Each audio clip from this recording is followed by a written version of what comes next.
দোয়া করেন কার কাছে? দোয়া কার জন্যে?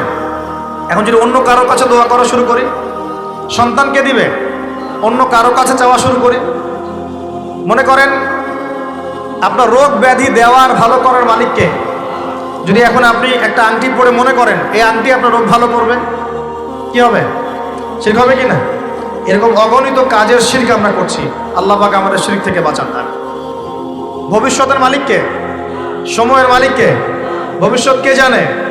রাস্তায় টিয়া পাখি দেখে ভাগ্য পরীক্ষা করছে, ও কি ভবিষ্যৎ বলতে পারবে? কিন্তু ওখানে গিয়ে হাত দেখান, শিরক হবে না? রাশিফল দেখা যায়, রাশিফল কি? রাশিফল আজকে তোমার দিনটা কেমন যাবে, কালকে তোমার দিনটা কেমন যাবে, আছে না? তো এগুলো বিশ্বাস করলে কি হবে?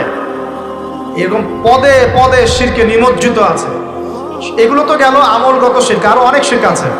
আমাদের কথার মধ্যেও শিরক হয়। কিসের মধ্যে? কথার মধ্যে। যেমন আমরা বলি ডাক্তার ভালো ছিল, না হলে রোগীকে বাঁচানো যেত না, বলি কি না? অনেকে বলি না? শিরক হবে। কেউ যদি বলে যে ড্রাইভারটা ভালো ছিল, না হলে গাড়ি নির্ঘাত অ্যাক্সিডেন্ট করতো, কি হলো কথায়? আরেকটা বিষয় আছে, আমরা অনেক সময় ইবাদত করি মানুষকে দেখানোর জন্য, সবাই বড় দানবীর বলবে, আমাকে নামাজি বলবে, এটাও কি? এটাও শিরক। কথার মধ্যে আর অনেক শিরক করি।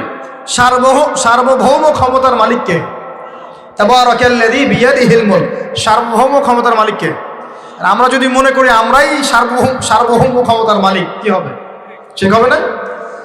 এরকম প্রচুর শিরকে আমরা নিমজ্জিত আছি। সবচেয়ে বড় যে শিরকটা এখনকার বিশ্বে চলছে সেটা হলো আল্লাহ পাকের হালালকে আমরা হারাম করে নিচ্ছি, আল্লাহর হারামকে হালাল করে নিচ্ছি। করছে কি না? বুঝতে পারছেন না মনে হয়। মাদক দ্রব্য কি হালাল না হারাম? আমরা অনেক সময় হালাল করে নিয়েছি, তাই নাই? জেনা হারাম না হালাল? আমরা এখন জেনাকে প্রমোট করছি, উস্কে দিচ্ছি। সমকামিতা হালাল না হারাম? এই সমকামিতার ব্যাধি ছড়িয়ে পড়েছে এখন সমাজের রন্ধ্রে রন্ধ্রে, পড়েছে না? এদেরকে আল্লাহ পাক এমন শাস্তি দিবেন যে শাস্তি আল্লাহ পাক কুল কায়নাতে কাউকে দেন নাই। কেমন শাস্তি দিবেন? কওমে লূতকে আল্লাহ রাব্বুল আলামিন মাটি থেকে উপরে উঠিয়ে আকাশ থেকে পাথর বর্ষণ করে থেতলে দিয়ে আবার মাটিতে দাফন করে দিয়েছে কওমে লূতকে। আল্লাহু আকবার। এই শাস্তি অপেক্ষা করছে এদের জন্য।